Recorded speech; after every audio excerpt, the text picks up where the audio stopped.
The next day, when I moved into my new house and told them I'd stop paying the bills, they turned pale because he said it loud enough for the entire table to hear. The clinking of forks stopped. My mother lowered her glass mid-sip. My brothers smirked like they'd been waiting for the punchline. I forced a smile. My father leaned back in his chair, pride swelling in his chest, as if humiliating me was his toast to my future. Old enough to graduate, he laughed, old enough to pay rent or get out. My brothers chuckled. My mother avoided my eyes. I didn't flinch. I cut another piece of steak, chewed slowly, and nodded. The silence that followed felt like victory for him. But that silence was mine. I used to think fathers protected their children. Mine measured my worth in utility bills. When I was 12, I heard him tell my mother, "At least the boys will carry the family name. She'll just be an expense." That day, something hardened in me. While my brothers played, I worked. Babysitting, tutoring, stocking shelves at midnight. Every dollar was a brick in the wall I was building between me and him. They thought I was just the quiet daughter in the corner. What I really was preparing. By 17, I was the one covering half the house's bills. Electricity, gas, even groceries when Dad's business ventures ran dry. No one thanked me.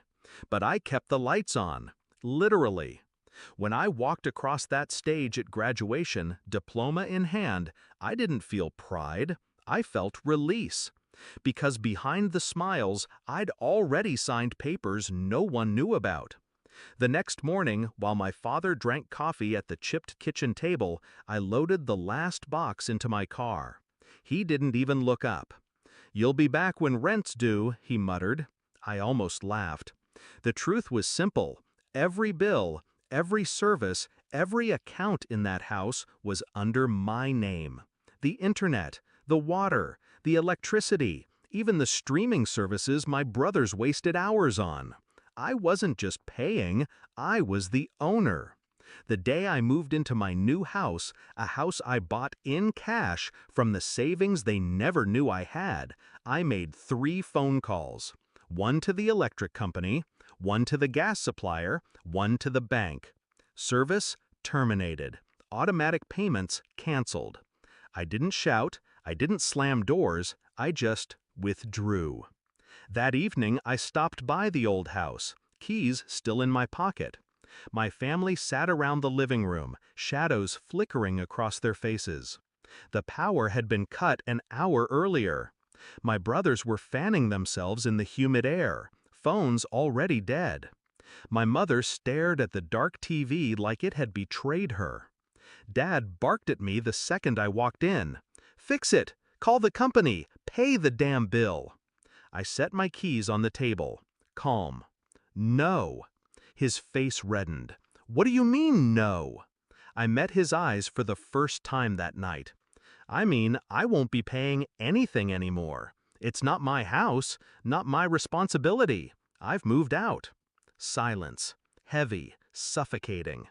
Then my youngest nephew, sitting on the floor with his half-charged tablet, gasped. "Mom, Aunt Sarah's on Forbes." All heads turned. He held up the screen, its blue light glowing in the dark room. My face stared back from an article. "Local investor makes national list." Forbes, billionaire list. Right beneath my photo was the number they couldn't comprehend. The room froze. My brothers leaned forward, mouths open. My mother's hands shook. And my father's laugh, his mocking, hollow laugh, died in his throat. "You?" he stammered. That's a mistake, some kind of error." I tilted my head. "No. It's what happens when you stop being an expense and start being the one who owns the table everyone eats from." They didn't know about the startup I'd invested in 4 years earlier. They didn't know about the stocks I traded while they mocked me for wasting time on spreadsheets. They didn't know that every bill I paid in their house had been part of a bigger plan to control what they thought they owned. And now they had nothing. No lights, no water, no power, not even the illusion of control. Dad slammed his fist against the table. "You owe this family." I stood. "No, you owed me. For years you let me carry you. Now you'll learn what it feels like when the crutch is gone." I walked to the door. My brothers didn't move. My mother whispered my name, fragile like a prayer. I didn't turn back. "I'll send someone tomorrow," I said. "Not to pay your bills, to change the locks. The house is under foreclosure. Papers went through this morning." The sound of his breath catching, that was the sweetest gift he'd ever given me. Outside, the night was quiet. My car waited, engine humming softly. I didn't cry. I didn't smile. I just drove away, the glow of my new house on the horizon. Freedom in the shape of bricks I'd bought with my own hands.